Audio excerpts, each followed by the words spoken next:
قال يا قوم أرأيتم إن كنت على بينة من ربي ورزقني منه رزقا حسنا يا أيها الناس اتقوا ربكم الذي خلقكم من نفس واحدة وخلق منها زوجها وبث منهما رجالا كثيرا ونساء واتقوا الله الذي تساءلون به والأرحام إن الله كان عليكم رقيبا يا أيها الذين آمنوا اتقوا الله حق تقاته ولا تموتن إلا وأنتم مسلمون يا أيها الذين آمنوا اتقوا الله وقولوا قولا سديدا يصلح لكم أعمالكم ويغفر لكم ذنوبكم ومن يطع الله ورسوله فقد فاز فوزا عظيما.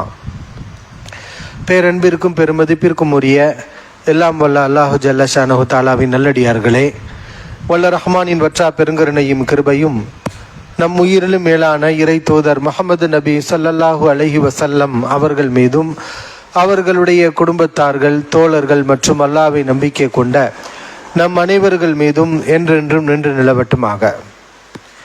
எல்லாம் வல்ல அல்லாஹ்வின் நல்லடியார்களே, அன்பான சகோதரர்களே, அல்லாஹு ஜல்ல ஷானஹு தஆலா அல் குர்ஆனில் ஈமான் கொண்டவர்களுக்கு ஒரு முக்கியமான உபதேசத்தை செய்கின்றான். வஅதஸிமு பிஹப்லில்லாஹி ஜமீஆ, நீங்கள் அனைவரும் சேர்ந்து அல்லாஹ்வுடைய கயிற்றை பலமாக பற்றி பிடியுங்கள். வலா தஃபர்ரகு, நீங்கள் பிரிந்து விடாதீர்கள். அல்லாஹ்வுடைய கட்டளை என்ன? அனைவரும் சேர்ந்து அல்லாஹ்வுடைய மார்க்கத்தை பலமாக பிடியுங்கள்.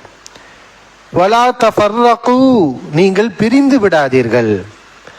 அல் குர்ஆனில் எத்தனை விஷயங்களை அல்லாஹ் தடை செய்திருக்கின்றான். வட்டி தடை செய்திருக்கின்றான், விபச்சாரத்தை தடை செய்திருக்கின்றான், மோசடி செய்வதை தடை செய்திருக்கின்றான், மதுவை தடை செய்திருக்கின்றான். இப்படி எத்தனை விஷயங்கள் தடை செய்யப்பட்டிருக்கிறதுங்கிறது நம்ம அறிஞ்சிருக்கிறோம். இதுவும் தடை செய்யப்பட்ட ஒரு தான். எது? பிரியாமல், மார்க்கத்தில் பிரிவினை ஏற்படுத்துவது அல்லாஹ்வால் தடை செய்யப்பட்ட ஒரு காரியம். இது சாதாரணமாக தடை செய்யப்பட்ட காரியம் இல்லை. மார்க்கத்தில் பிரிவினை ஏற்படுத்துவது பெரும்பாவங்களில் ஒன்று. இந்த காரியத்தை செய்யக்கூடியவர்களுக்கு கடுமையான தண்டனை உண்டு என்று அல்லாஹ் சுப்ஹானஹு வ தஆலா குர்ஆனிலே எச்சரிக்கை செய்கின்றான். வலா தகூனு கல்லதீன தஃபர்ரகு வக்தலஃபு மின் பஅதி மா ஜாஅஹுமுல் பய்யினாத், தங்களிடம் தெளிவான சான்றுகள் வந்த பிறகு அதில் முரண்பட்டு, சான்றுகளுடன் முரண்பட்டு பல கூட்டங்களாக பிரிந்தார்களே, அவர்களைப் போல் நீங்கள் ஆகிவிடாதீர்கள். அல்லாஹ் சொல்கின்றான். யாரை போல் நாம் ஆகக்கூடாது? சான்றுகள், தெளிவான சான்றுகள் வந்த பிறகு அந்த சான்றுகளோடு முரண்பட்டு அதனுடைய விளைவாக பல கூட்டங்களாக உருவானவர்கள், அவர்களைப் போல் நீங்கள் ஆகிவிடாதீர்கள். யார் அவர்கள்?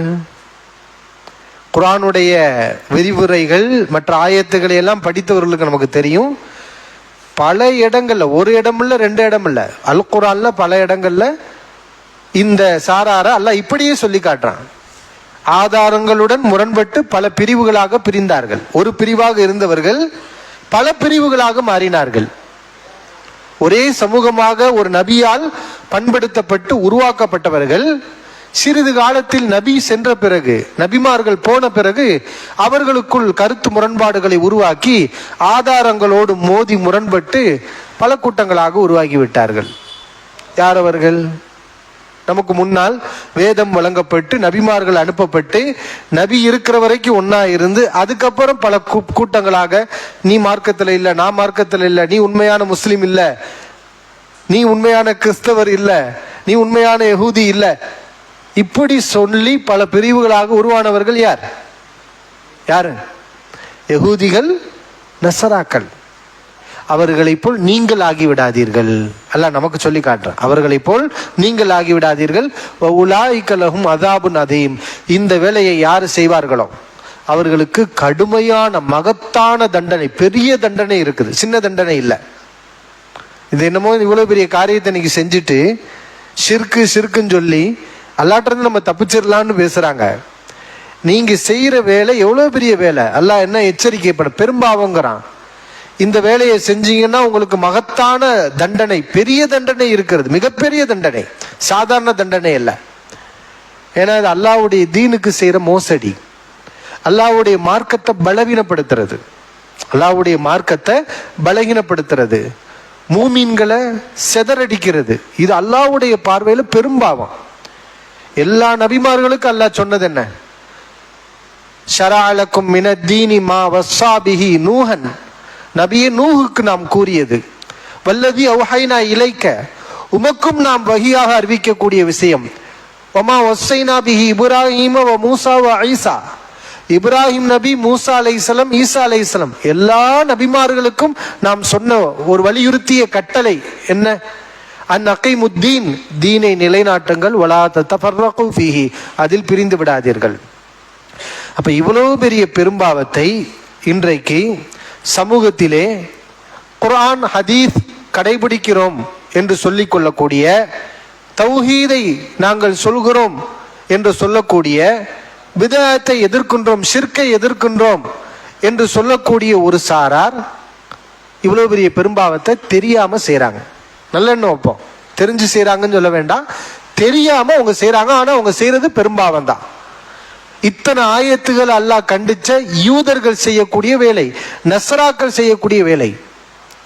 நஸ்ராக்களை உங்களுக்கு தெரியும், கொஞ்சம் அவங்கள பத்தி அனுபவம் உள்ளவங்களுக்கு தெரியும். அவங்கள எத்தனை பிரிவு இருக்கிறாங்க, நிறைய பிரிவு இருக்குது.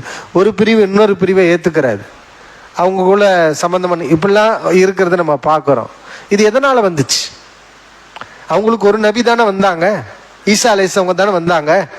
ஒரு கிதாப் இஞ்சில் தானே வேதமாக அருளப்பட்டது, அல்லாஹ் ஒருவன் தானே. ஆனா அவங்க ஏன் இத்தனை கூட்டமா பிரிஞ்சாங்க? ஆதாரங்களை அப்படியே ஏற்றுக்கொள்ளணுங்கிற மனப்பக்குவத்தில் இருந்திருந்தா இத்தனை கூட்டங்கள் உருவாயிருக்காது. ஒரு கூட்டம் வந்தது, ஆதாரங்களோட முரண்பட்டு சுய வியாக்கியானம் கொடுத்து ஆரம்பிச்சாங்க. சிலதை ஏத்துக்கிட்டாங்கன்னு சிலதை மறுத்தாங்க. அப்போ புது கருத்து உருவாகும். அதை ஏற்றுக்கொள்ளாத மற்ற சாராரை இவங்க வழிகேடரும்பாங்க, அவங்க இவங்களை வழிகேடரும்பாங்க. இப்ப இந்த குழப்பங்கள் ஆதாரங்களோட முரண்படும் போது ஒன்றுபட்டு இருந்த சமூகம் பல கூட்டங்களா என்ன செய்யும்? செதறிப்போம். இந்த வழியை திறந்து வச்சுட்டு அதுக்கப்புறம் ஈஸியா போயிடும். ஆரம்பிக்கிறது தான் கஷ்டம், உடைக்கிறது, ஒன்னா இருக்கிறவங்கள உடைக்கிறது கஷ்டம். அதுக்கப்புறம் ரெண்டாவது ஈஸியா உடை, மூணாவது ஈஸியா உடைஞ்சிடும். அப்புறம் கணக்கு வழக்கு இல்லாம உடஞ்சு நிறைய கூட்டம் உருவாயிரும். இப்படிப்பட்ட வேலையை செய்யாதீங்கிறோம்.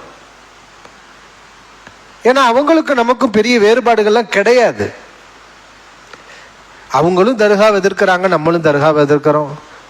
மௌலூது கூடாதுங்கிறாங்க, நம்மளும் கூடாதுங்கிறோம். நிறைய பிதஅத்து கூடாதுங்கிறோம். நம்ம தொழுகை அவங்க தொழுகை எல்லாம் ஒரே மாதிரி தான் இருக்குது. நபி வழிப்படி சுன்னா அடிப்படையில் எல்லாமே அப்படிதான் இருக்குது. தேவையில்லாத பிளவுகள், தேவையில்லாத பிரிவினைகள், நம்ம முஸ்லிம் இல்லை, நம்ம பள்ளிக்கு வரக்கூடாது அப்படின்னு சொல்லி பேசுறாங்க. இப்போ மார்க்கத்தில் ஏன் பிளவை ஏற்படுத்துறீங்க? ஒன்றுபட்டு இருக்கக்கூடிய முஸ்லிம்களை ஏன் நீங்க இந்த அளவுக்கு சொல்றீங்க? இது பெரும்பாவம் இல்லையா? இது ஹராம் இல்லையா? அல்லாஹ் தடுத்த ஒரு காரியம் இல்லையா? தௌஹீதுன்னு சொல்றீங்களே, இது தௌஹீதுடைய ஒரு விஷயம் இல்லையா? அல்லாஹ்வுடைய தீனை பிரிக்காம இருக்கிறது, மார்க்கத்தை பிரிக்காம நிலைநாட்டுவது, முஸ்லிம்களை எல்லாம் உண்மையான முஸ்லிம்களை அரவணைக்கிறது. நீ முஸ்லீம் இல்லை, நீ முஸ்லீம் இல்லை, எல்லாத்தையும் விரட்டி விட்டுட்டு அப்புறம் என்ன ஜமாத்து, என்ன தௌஹீது, ஷிர்கு, பிதஅத்துன்னு நம்ம பேசி என்ன பிரயோஜனம் இருக்குது? இப்ப யோசிங்க. அதுதான் நம்ம சொல்றோம், வேண்டாம், குழப்பம் வேண்டாம் அப்படின்னு சொல்றோம். ஆனா அந்த சாரார் இன்னும் புரியாமையே என்ன பண்றாங்க? நம்ம மேல குற்றச்சாட்டை வச்சுக்கிட்டே இருக்கிறாங்க. நாம அவங்க விளக்கம் கொடுக்கறது அவங்கள குறைப்படுத்துறதுக்கு கிடையாது. பிரிவினைகள் வேண்டாம், நம்மளாம் ஒன்றுபட்டு தான் இருக்கிறோம். தேவையில்லாத விமர்சனங்களை சொல்லி வேறுபடுத்தாதீங்க. இப்ப நம்ம மேல குற்றச்சாட்டு வைக்கிறீங்க. சலஃபுகள் இவங்க பாருங்க முன்னோர்களை பின்பற்றாங்க. அதாவது நம்ம இந்த தௌஹீதுடைய பிரச்சாரத்தின் போது குர்ஆன்ல அல்லாஹ் இப்படி சொல்லியிருக்கான், ஹதீஸ்ல இப்படி இருக்குதுன்னு சொல்லும் போது குர்ஆனை கேட்க மாட்டோம், ஹதீஸை கேட்க மாட்டோம். எங்க முன்னோர்கள் இப்படிதான் இருந்தாங்கன்னு அறியாத மக்கள் பேசினாங்க. அப்ப அந்த மக்கள்கிட்ட முன்னோர்களை பின்பற்றக்கூடாதுங்க, அப்படி அவங்க செஞ்சிருந்தா கூட குர்ஆன் ஹதீஸுக்கு மாற்றமா செஞ்சிருந்தா முன்னோர்களை பின்பற்றக்கூடாது, குர்ஆன் ஹதீஸை தாங்க பின்பற்றணும் அப்படின்னு நம்ம சொன்னோம். அது சரிதான், அது நம்மளும் ஏத்துக்கணும். இப்பயே அதே கொள்கையில தான் இருக்கிறோம். ஆனா இன்னைக்கு நம்ம மேல என்ன குற்றச்சாட்டு வைக்கிறாங்க? இவங்க சஹாபாக்களை பின்பற்றாங்க, முன்னோர்களை நல்லோர்களை பின்பற்றாங்க அப்படிங்கிறான். அப்படியா? அது மாதிரி, அதாவது வழிகேட்டில் அறியாமல் இருந்த அந்த மக்கள் குர்ஆனை சொல்லப்படும் போது குர்ஆனை மறுத்து முன்னோர்களுடைய கலாச்சாரத்தை முற்படுத்தினாங்களே, அப்படி நம்ம ஏதாவது செய்யறோமா? ஏதாவது ஒரு விஷயத்தை நீங்க காட்டுங்க. இவ்வளவு பெரிய ஒரு விமர்சனத்தையும் குற்றச்சாட்டையும் வைக்கிறீங்களே, குர்ஆன்ல இப்படி இருக்குது, ஆனா பாருங்க இந்த வசனத்தை இவங்க மறுத்து இந்த சஹாபி இப்படி சொல்றதை இவங்க ஃபாலோ பண்றாங்க, ஹதீஸ்ல இப்படி இருக்கு, ஆனா இந்த ஹதீஸை இவங்க ஏத்துக்கிறாம, நாங்க ஹதீஸை காட்டுற ஏத்துக்கிற மாட்டேங்கிறாங்க, குர்ஆனை காட்டுற ஏத்துக்கிற மாட்டேங்கிறாங்க, ஆனா இவங்க சஹாபாக்கள் சொன்னாங்க, நல்லவர்கள் சொன்னாங்க, பின்பற்றிட்டு இருக்கிறாங்கன்னு ஒரு விஷயத்தை காட்டுங்களேன். எங்க கிட்ட நீங்க அப்படி ஏதாவது ஒரு விஷயத்தை காட்டுங்க, நீங்க சொல்றது உண்மை அப்படின்னு ஏத்துக்கிறோம். எங்கள்கிட்ட அப்படி ஒண்ணுமே இல்லையே. எங்களுடைய நம்பிக்கை குர்ஆனும் ஹதீஸும் என்ன சொல்லுதோ அதுதான் நாங்க நம்புறோம். குர்ஆன் ஹதீஸுக்கு மாற்றமா சஹாபாக்கள் சொன்னாங்களா? முதல்ல சொல்ல மாட்டாங்க. அதுவே ஒரு மாய பிம்பம். சஹாபாக்கள் யாரும் குர்ஆன் ஹதீஸுக்கு மாற்றமா சொல்ல மாட்டாங்க. தெரியாம சில தவறுகளை செஞ்சிருப்பாங்க. மனிதன்கிற அடிப்படையில் நம்ம எப்படி செய்யறோமோ அது மாதிரி இதை செய்வாங்க. இதுதான் குர்ஆன் ஹதீஸ்னு சொல்லும் போது திருத்திக்கிடுவாங்க. அப்படி ஒரு விஷயம் கூட கிடையாது. அப்ப எதுக்கு இந்த நாடகம்? இது நாடகம் தானே. எதுக்கு இந்த நாடகத்தை நீங்கள் அரங்கேற்றுகிறீர்கள்? அப்ப இதை வேண்டாம் அப்படின்னு சொல்றோம். சிந்திங்க, வாங்க பேசுவோம். ஏன் நீங்க நிகழ்ச்சி தெருவில் இருந்து ஊன்னு கத்துறதுல என்ன இருக்குது? ஏன் நிகழ்ச்சிக்கு வரமாட்டீங்களா? வரக்கூடிய சகோதரர்களும் உண்டு, நான் எல்லாரையும் சொல்லல. அல்லாஹ் நமக்கு போதிக்கக்கூடிய ஒரு கொள்கை என்ன? அல்லதீன எத்தபிஊனல் கௌல அல்லதீன எஸ்தமிஊனல் கௌல வ எத்தபிஊன அஹ்ஸனா. சொல்லப்படுவதை கேட்பார்கள், சிந்திப்பார்கள். அல்லாஹ் இப்படி சொல்லியிருக்கான், ரசூல் இப்படி சொல்லியிருக்காங்கன்னு சொன்னா காதை மூடக்கூடாது, கண்ணை பொத்தக்கூடாது. அது யாரு செஞ்சா? நூஹ் நபியுடைய சமூக மக்கள், குஃபார்கள் செஞ்சார்கள். குர்ஆன்ல இருக்கு ஹதீஸ்ல இருக்குன்னு சொல்லும் போது கண்ணை திறக்கணும். வேற எதையாவது சொன்னா நீங்க ஏத்துக்கிறாதீங்க. அல்லாஹ் சொல்லியிருக்கான் நான் சொல்லும் போது, ரசூலுல்லாஹி ஸல்லல்லாஹு அலைஹி வஸல்லம் சொல்லியிருக்காங்கன்னு நம்ம சொல்லும் போது, அது யாரு சொன்னாலும் சரி, நான் சொன்னாலும் சரி, அல்லது மாற்றுக்கருத்துல இருக்கக்கூடிய அந்த சகோதரர்கள் சொன்னாலும் சரி, யாரு சொன்னாலும் குர்ஆன் ஹதீஸ்ல இருக்குதா இல்லையாங்கிறது ரெண்டாவது. முதல் என்ன செய்யணும்? நீங்க என்ன சொல்றீங்க? குர்ஆன்ல இருக்குன்னு சொல்றீங்களே, என்ன சொல்ல வர்றீங்க? எங்க இருக்கு குர்ஆன்ல? என்ன இருக்கு? ஹதீஸ்ல எங்க இருக்கு? முதல் கேட்க தயாராகணும். இல்ல நான் கேட்க மாட்டேன், நீ என்ன சொன்னாலும் நான் பார்க்க மாட்டேன், கேட்க மாட்டேன். நாங்க எங்க விரும்பக்கூடிய, நாங்க இருக்கக்கூடிய இந்த 4 பேர் அறிஞர்கள் குழு யாரு சொல்றாங்களோ அதைத்தான் நாங்க கேட்போம். மாற்று கருத்துல உள்ளவங்க யாரு என்ன சொன்னாலும் நாங்க அதை பத்தி காதே கொடுக்க மாட்டோம். அப்படின்னு இருந்தா நம்ம எப்படி நேர்வழி பெற முடியும்? எல்லாம் நமக்கு அறிவு கொடுத்த, நம்ம அறிவுள்ள படைப்பு தானே. இல்ல நம்ம அடுத்தவங்க பேச்செல்லாம் கேட்டா வழிகட்டு போயிருவோம். ஏன் வழிகட்டு போறீங்க? அந்த அளவுக்கு உங்க ஈமான் பலகீனமா இருக்கா? ஆரம்பத்துல எல்லாம் எப்படி சொன்னோம்? வாங்க பேச்ச கேளுங்க, சிந்திங்க.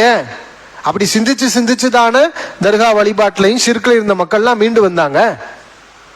அந்த நேரத்துல இன்னைக்கு நீங்க பயிற்சி கொடுக்கிற மாதிரி அசத்தியத்தில் இருந்த மக்கள் அப்படித்தானே பயிற்சி கொடுக்கப்பட்டாங்க. அன்னைக்கு இருந்த மக்கள் எல்லாம் எப்படி மக்களுக்கு அன்றைக்கு இருந்த தவறான சிந்தனையில் இருந்த அறிஞர்கள், ஆலிம்கள் என்ன செஞ்சாங்க? எப்படி மக்களுக்கு கொடுத்தா? ஏன்னா அங்க போய் கேட்காதீங்க, அந்த மீட்டிங் போகாதீங்க, அவங்க சொல்றதே காதுல வாங்காதீங்கன்னாங்க. அப்ப அதெல்லாம் உடைச்சு காதுல கேளுங்க. நாங்க சொல்றது என்னன்னு வாங்குங்க, அதுக்கப்புறம் உங்களுக்கு திருப்தியா இருந்தா ஏத்துக்கோங்க. இப்படி சொல்லித்தானே மக்களை கொஞ்சம் கொஞ்சமா சேர்த்து இவ்வளவு பெரிய ஜமாத்தை நீங்க உருவாக்குனீங்க, எல்லாரும் உருவாக்குனாங்க.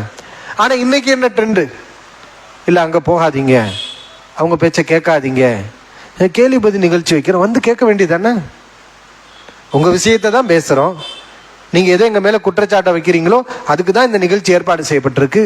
கேள்வி பதில் நிகழ்ச்சி, வாங்க கேளுங்க. கேள்வி கேட்ட யாரையாவது நம்ம அடிச்சிருக்கோமா இது வரைக்கும்? இல்லையே. கேள்வி நிகழ்ச்சி நீங்க கேள்வி கேட்டீங்க, கண்ணியமா கேட்டீங்க, கண்ணியமான முறையில தான் நம்மளும் நடந்திருக்கிறோம். இதுக்கு முன்னாடி நடந்த நிகழ்ச்சிகள் அப்படிதான் நடந்திருக்கு. ஆனா இப்ப ஏன் வரமாட்டேங்கிறீங்க? போகக்கூடாது என்று ஏன் நீங்கள் உங்களுடைய மக்களுக்கு வழிகாட்டுகிறீர்கள்? நாங்க எங்க மக்களுக்கு அப்படிலாம் சொல்றது கிடையாது. நம்ம சிந்தனையில் இருக்கக்கூடிய மக்கள் யாருக்குமே அவங்க பயான் நிகழ்ச்சியை கேட்காதீங்கன்னு நம்ம சொல்றது இல்லை. கேளுங்க, கேட்டு அவங்ககிட்ட இந்த மாதிரி புரிய வைங்க, அவங்க சொல்றது எப்படி தப்புன்னு உணருங்க. அப்படித்தான் நாம என்ன செய்யறோம்? ஏன்னா நம்ம சத்தியத்தில் இருக்கும்போது நாம பயப்பட வேண்டிய அவசியம் இல்லை. நாம உறுதியா தான் இருப்போம். இப்ப இதுதான் ஒரு ஆரோக்கியமான ஒரு பார்வை. இப்ப என்ன விஷயம், எதுக்காக இந்த விளக்கம் அப்படின்னு கேட்டா, சகோதரர்கள் இந்த ஹதீஸ் மறுப்பை நியாயப்படுத்தி நம்மீது பொய்யான குற்றச்சாட்டுகளை வச்சு சில விளக்கங்களை மாவட்ட தர்பியாங்கிற பேர்ல அவங்க கொடுத்துருக்குறாங்க, மக்களுக்கு கொடுத்துருக்காங்க, அங்குள்ள நிர்வாகிகளுக்கும் கொடுத்துருக்குறாங்க. சிந்திங்க, யோசிங்க, அங்க சொல்லப்படுற விஷயம் உண்மைதானா? ஷிர்க் வைக்காத ஒரு மக்கள் மீது ஏன் இந்த பொய்யான குற்றச்சாட்டை நம்ம சுமத்தணும்? ஏன் இந்த பஞ்சாயத்தை ஒரு இவ்வளவு பிரச்சனையை உருவாக்கணும்? தேவையே இல்லை. உண்மையிலேயே ஷிர்க் இருந்தா சுட்டி காட்ட வேண்டியதுதான். உண்மையிலே நம்ம குர்ஆன் ஹதீஸை விட்டுட்டு முன்னோர்களை பின்பற்றோம்னு சொன்னா அதை நீங்க சுட்டி காட்டுங்க. அப்படி இது இல்லையே, இது மாய பிம்பம், நீங்கள் உருவாக்கக்கூடிய போலி சித்திரம். இது இல்ல, உண்மை இல்ல. அல்லாஹ் பயப்பட மாட்டீங்களா? சும்மா வார்த்தையை வச்சு விளையாடுவதா? சலஃபுன்னு சொல்லிட்டாங்க, சஹாபாக்கள் சொல்லிட்டா, சஹாபாக்கள் சொல்லிட்டாலே தப்பா அது? சஹாபாக்கள் நமக்கும் ஒற்றுமை இல்லையா? ஈமான்லையும் இறையச்சத்திலையும் அல்லாஹ் ரசூல் சொல்லக்கூடிய அந்த வஹி விஷயத்துல அவங்க முன்மாதிரியா நடக்கலையா? அந்த விஷயங்கள்ல தானே உங்களை முன்மாதிரியா எடுத்துக்கோங்கன்னு நம்ம சொல்றோம். வார்த்தையை வச்சு இவங்க சஹாபாக்களை பின்பற்றாங்க, முன்னோர்களை பின்பற்றாங்க, சலஃபுகளை பின்பற்றாங்க அப்படின்னு சொல்லி ஒரு மாய பிம்பத்தை தயவு செய்து சகோதரர்களை உருவாக்காதீர்கள். வேண்டாம், அல்லாஹ்வை பயந்து கொள்ளுங்க. இது பொய். நாம் பின்பற்றுவது குர்ஆன் ஹதீஸை மட்டும்தான். வேற எதை பின்பற்றோம்? குர்ஆன் ஹதீஸை மட்டும்தான் பின்பற்றுகிறோம். அதை தவிர்த்து வேற மனிதர்களுடைய சுய கருத்துக்கள் எதையும் நாம் பின்பற்றுவது கிடையாது. வஹியைத்தான் நாம் பின்பற்றுகிறோம். அவங்களும் சொல்றாங்க வஹியை மட்டுமே பின்பற்ற வேண்டும், நம்மளும் அதான் சொல்றோம், வஹியை மட்டுமே பின்பற்ற வேண்டும், மாற்று கருத்து இல்லை. அப்ப சின்ன ஒரு வேறுபாடு தான். பொய்யான குற்றச்சாட்டு வைக்கப்பட்டு நம்ம வஹி அல்லாததை பின்பற்றோம்னு சொல்லி அவர்களுக்கு மூளைச்சலவை செய்யப்பட்டிருக்கிறது. அல்லாஹ் பாதுகாக்க வேண்டும். இப்ப என்ன ஒரு விஷயம் சொன்னா, நம்ம கடந்த வகுப்புலையும் விளக்கணும். ஹதீஸுகள்ல குர்ஆன்ல நமக்கு ஒரு விஷயம் உண்மைன்னு சொல்லப்பட்டா அதை நம்பிடணும். குர்ஆனை பொறுத்தவரை சஹி லைஃப் கிடையாது, அது எல்லாமே சஹி தான். ஹதீஸை பொறுத்தவரை ஆதாரபூர்வமான ஹதீஸ்ன்னு இருக்கு, பலவீனமான ஹதீஸ்ன்னு இருக்கு. பலவீனமான ஹதீஸா இருந்தால் அதை நம்ப வேண்டிய அவசியம் கிடையாது. ஆனா ஆதாரபூர்வமான ஹதீஸா இருக்கும்போது அதை நம்ம நிராகரிக்க கூடாது. ஏன்னா அது நபிகள் நாயகம் ஸல்லல்லாஹு அலைஹி வஸல்லம் அவருடைய கூற்றுக்கள், நபி அவர்கள் சொன்ன வார்த்தைகள். அதை நிராகரிப்பது வஹியை நிராகரிப்பது, அதை நிராகரிப்பது வஹியை நிராகரிப்பது. இப்ப நீங்க வஹியை பின்பற்றணும்னு சொல்றீங்க, வஹியை ஏன் நிராகரிக்கிறீங்க? அதான் நம்ம உங்கள்கிட்ட கேட்கிறோம். அப்படி சொன்னா நீங்க எங்களை பார்த்து என்ன செய்றீங்க? நீங்க குர்ஆன் மறுப்பாளர்கள் என்ன சொல்றீங்க? குர்ஆன் மறுப்பாளர்கள் நீங்கள். நீங்க ஹதீஸை மறுக்கிற மாதிரி நாங்க குர்ஆனுடைய ஆயத்தை, எந்த ஆயத்தை மறுத்தோம்? நீங்க உங்களுடைய பேச்சுக்களே சொல்றீங்கல்ல, புகார்ல உள்ள இந்த ஹதீஸ் இட்டுக்கட்டப்பட்ட ஹதீஸ், முஸ்லிம்ல இருக்கக்கூடிய இந்த ஹதீஸ் இட்டுக்கட்டப்பட்ட ஹதீஸ், இது பொய்யான ஹதீஸ், அப்படி சொல்லித்தானே நீங்க நிறைய ஹதீஸை மறுக்கிறீங்க. அது தெள்ள தெளிவான ஒரு விஷயம். நாங்க எங்கேயாவது குர்ஆனுடைய ஒரு ஆயத்து, இந்த ஆயத்து இட்டுக்கட்டப்பட்ட ஆயத்து, இது பொய்யான ஆயத்து, இது குர்ஆன்ல உள்ளது கிடையாது அப்படி நீங்க ஹதீஸை மறுத்த மாதிரி குர்ஆன்ல நாங்க அது ஒரு ஆயத்தை மறுக்கிறோமா? அது மாதிரி இருந்தா நீங்க தாராளமா குற்றச்சாட்டை எங்க மேல வைக்கலாம். ஹதீஸ் மறுப்பாளர்கள் உங்களை சொல்றோம், ஏன்னா நீங்க மறுக்கிறீங்க. ஆதாரபூர்வமானது என்று துறை சார்ந்த அறிஞர்கள், நீங்க துறை சார்ந்தவங்க கிடையாது, உங்களுக்கு ஹதீஸ்களை பத்தி தெரியாது, நீங்களும் முஹத்தீஸ் கிடையாது, நானும் முஹத்தீஸ் கிடையாது. நம்மளா ஒரு 10 ஹதீஸை படிச்சுட்டு அறிஞர்கள் மாதிரி வெளியில தெரிவோம். ஆனா துறை சார்ந்தவர்கள் யார் என்றால் ஆயிரக்கணக்கான லட்சக்கணக்கான ஹதீஸ்களை மனப்பாடம் பண்ணது மட்டும் இல்லாம அதை அறிவித்தவர்கள் யாரு, அவங்க வாழ்ந்தது எப்படி, அந்த அறிவிப்பாளர்கள் எப்படிப்பட்டவங்க, அவங்களுடைய நினைவாற்றல் எப்படி, அவங்களுடைய நாணயம் எப்படி, நேர்மை எப்படி, அவங்க காலம் என்ன, அவங்க ஆசிரியர் யாரு, இவங்க மாணவர் யாரு, இப்படி எல்லாவற்றையும் விலாவாரியாக அறிந்து ஆய்ந்து அதை முடிவு பண்ணி தொகுத்து, அது ஒருவர் மட்டும் இல்லாம புகாரி, முஸ்லிம், இப்படி பல அறிஞருடைய ஒப்புதலோடு உறுதியான ஹதீஸுகள். நீங்க மறுக்கிற ஹதீஸ்லாம் அதாவது ஒரு அறிஞர் எங்கேயோ பதிவு செஞ்ச செய்தி இல்லை, ஆதாரத்தோடு யார் அறிவித்தார், எத்தனை பேர் அறிவித்திருக்கிறார்கள், இது புகாரி மட்டுமா முஸ்லிமாவும் அறிவிச்சிருக்காங்க, பல அறிஞர்களுடைய ஒப்புதல் இருக்கிறது, இஸ்லாமிய சமூகத்துடைய அங்கீகாரம் இருக்குது, நல்ல அறிஞர்கள் நம்மை விட கல்வியில் பாண்டித்துவம் பெற்று நமக்கு முன்னால் மார்க்கத்தை ஆராய்ந்து சொன்ன அறிஞர்கள் யாரும் இதை மறுக்கல. அரபு அறிவே தெரியாத உங்களை போன்றவர்கள் தான் மறுக்கின்றார்கள். குறைவான அரபு அறிவு, முழுமையான அரபு, ஓரளவுக்கு அரபு படிச்சிருப்பீங்க, ஆனா நம்ம என்னதான் படிச்சிருந்தாலும் முழுமையான அரபிகள் ஆக முடியுமா? முடியாது. ஏதோ ஒரு அவ்வளவுதான். அப்ப குர்ஆன்ல உங்களுடைய பங்கும் நம்முடைய பங்கும் குறைவு தான். ஹதீஸ்ல உங்களுடைய திறமையும் நம்முடைய திறமையும் குறைவு தான். ஆனா இதுல விற்பனர்களாகவும் பாண்டித்துவம் பெற்றவர்களாக இருந்த பெரும் அறிஞர்கள், அதாவது டாக்டருக்கு தானே நோயை பத்தி தெரியும், என்ன ஒரு துறை சார்ந்தவர்களுக்குத்தான் அதுல முக்கியத்துவம் இருக்கு. ஒரு நோயாளி எப்படிப்பட்டவர்னு சொல்லி டாக்டர் தானே சர்டிபிகேட் கொடுக்கணும். நீங்க டாக்டர் கிடையாது, நானும் டாக்டர் கிடையாது. ஆனா நீங்க என்ன செய்றீங்க, டாக்டரு சர்டிபிகேட் கொடுத்த செய்தியை நீங்க பொய்யுங்கிறீங்க, அதை நீங்க பொய்யுங்கிறீங்க. இப்படி நாம ஏதாவது ஒரு ஆயத்தை குர்ஆன்ல இது குர்ஆன் வசனம் இல்ல அப்படின்னு நாங்க சொன்னோமா? அப்படி சொல்லுங்க, நாங்க குர்ஆன் மறுப்பாளர்கள்ங்கிறத ஒத்துக்கிறோம். நம்ம அப்படி சொல்லல. ஆனா நீங்க சொல்றீங்க இது இட்டுக்கட்டப்பட்ட செய்தி, இது புகார்ல இருந்தாலும் ஏத்துக்கிற கூடாது, முஸ்லீம்ல இருந்தாலும் ஏத்துக்கிற கூடாது அப்படிங்கிறீங்க. அப்ப யோசிங்க, என்ன பிரச்சனை? ஷிர்க்கு எவ்வளவு பெரிய குற்றச்சாட்டை செஞ்சு வைக்கிறாங்க நம்ம மேல. அதாவது புகாரியில நபிகள் நாயகம் ஸல்லல்லாஹு அலைஹி வஸல்லம் சொன்னதாக ஹதீஸ் இருக்கிறது, அது உறுதி செய்யப்பட்டிருக்கிறது, அது துறை சார்ந்த அறிஞர்கள் எல்லாம் ஒப்புதல் வழங்கி இருக்கிறாங்க. நான் என்ன கேட்கிறேன், புகாரி இமாமுக்கு நீங்க ஈக்குவல் ஆக முடியுமா? அந்த ஹதீஸ் சஹீஹா லைஃபா தானே இப்ப பிரச்சனை வருது. பிரச்சனை உங்களுக்கு எனக்கும் கிடையாது, நல்லா விளங்கிக்கோங்க. புகாரி இமாமுக்கும் உங்களுக்கும் தான் பிரச்சனை. ஏன்னா புகாரி சஹீஹ்னு சொன்ன செய்தியை நீங்க இட்டுக்கட்டப்பட்டதுங்கிறீங்க, லைஃப்னு கூட சொல்லல, இட்டுக்கட்டப்பட்டதுங்கிறீங்க. புகாரி இமாமோட மட்டும் நீங்க மோதல, முஸ்லிம் இமாம் சஹீஹ்னு சொன்ன செய்தியை நீங்க இட்டுக்கட்டப்பட்டதுங்கிறீங்க. அபூதாவுத் இமாம் ஏற்றுக்கொண்ட ஹதீஸை நீங்க இட்டுக்கட்டப்பட்டதுங்கிறீங்க. அப்ப ஹதீஸ்களை துறை சார்ந்த அதற்குனே அல்லாஹ்வால் தேர்வு செய்யப்பட்டு யார் பாதுகாத்து கொடுத்தாங்களோ அந்த அறிஞர்களால் ஒப்புக்கொள்ளப்பட்டு அங்கீகாரம் கொடுக்கப்பட்ட செய்தியை நீங்க இட்டுக்கட்டப்பட்டதுன்னு சொல்றதுக்கு உங்களுக்கு என்ன உரிமை இருக்கு? உங்களுக்கு என்ன அருகதை இருக்குது? உங்களுக்கு என்ன தகுதி இருக்கிறது? நீங்க கிட்டத்தட்ட அந்த அறிஞர்களை போல ஒரு ஹதீஸ் கிதாபாவது தொகுத்து இருக்கணும். நீங்க கிட்டத்தட்ட ஒரு ஹதீஸ், இமாம் புகாரி ஹதீஸ் கிதாபை தொகுத்த மாதிரி, சஹீஹுல் புகாரியை தொகுத்த மாதிரி நீங்க ஏதாவது கடையநல்லூரி அல்லது திருநெல்வேலி அப்படின்னு சொல்லி ஏதாவது ஒரு ஆள் ஒரு ஹதீஸ் கிதாபை நீங்க தொகுத்தீங்களா? இல்ல. இப்ப இதுதான் நம்முடைய நிலைமை.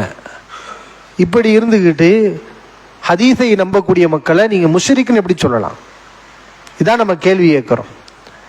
ஷிர்க் வைக்கிறாங்கன்னா ஷிர்க் வைக்கிறாங்கன்னு சொல்லுங்க. அல்லாஹ் அல்லாதவர்கிட்ட போய் பிரார்த்தனை பண்றாங்க, நோய் தீரும்னு கோரிக்கை வைக்கிறாங்க, மருத்துவம் கிடைக்கும்னு நினைக்கிறாங்க, குழந்தை பாக்கியம் கிடைக்கும்னு நினைக்கிறாங்க, அல்லாஹ் அல்லாதவங்ககிட்ட போய் கேட்கிறாங்க. இதெல்லாம் ஷிர்க் தான், செய்யக்கூடாது. அது நம்மளும் ஒத்து இருக்கிறோம். ஆனா இப்ப பிரச்சனை என்ன? பிரச்சனை நீங்க தான் உருவாக்கி இருக்கீங்க. என்ன பிரச்சனையை உருவாக்கி இருக்கீங்க? அல்லாஹ் ரசூல் சொன்ன விஷயத்தையே, நம்ம சொன்ன விஷயத்தையே ஷிர்க்னு ஆக்கி விட்டீங்க. இது எவ்வளவு பெரிய ஒரு குழப்பம்! சாதாரண குழப்பம் கிடையாது. ஷிர்க்க தான் ஷிர்க்குன்னு சொல்லணும். ஈமான போய் ஷிர்க்குன்னு சொன்னா என்ன நடக்கும்? இருக்கிற முஸ்லிம் பூரா காஃபிரா போயிருவான். ஈமானை நம்ப வேண்டிய விஷயத்தை ஷிர்க் என்று சொன்னால் நம்பிக்கை கொண்டிருக்கக்கூடிய முஸ்லிம்கள் எல்லாம் முஷ்ரிக் ஆகி விடுவார்கள். அதைத்தானே நீங்க செய்றீங்க. இப்ப இது எவ்வளவு பெரிய ஃபித்னா! அல்லாஹ் பாதுகாக்கணும். அப்ப அந்த ஒரு பாரதூரமான ஒரு பாவத்தை நீங்கள் செய்கிறீர்கள். அல்லாஹ்வின் தூதர் ஸல்லல்லாஹு அலைஹி வஸல்லம் என்ன எச்சரிச்சாங்க? ஒரு முஸ்லிமை பார்த்து ஷிர்க், அவன் முஷ்ரிக் என்றோ காஃபிர் என்றோ கூறினால், உண்மையில் அவர் முஷ்ரிக்காக காஃபிராக இருந்தா பிரச்சனை இல்லை, அப்படி சொல்லக்கூடியவருக்கு பாதிப்பு வராது. உண்மையாக இருக்கிற பட்சத்துல, உண்மை இல்லை என்றால் அது உனக்கு எதிராக திரும்பிவிடும். நீ முஷ்ரிக் ஆகிவிடுவ, நீ காஃபிர் ஆகிவிடுவ. இதுவும் புகார்ல தானே இருக்கு. இந்த ஹதீஸை நீங்க மறுக்கலையே, இதை ஏத்துக்கிறீங்கல்ல. ஹதீஸ்ன்னு சொல்லக்கூடியவங்க இதை ஏத்துக்கிறீங்கல்ல.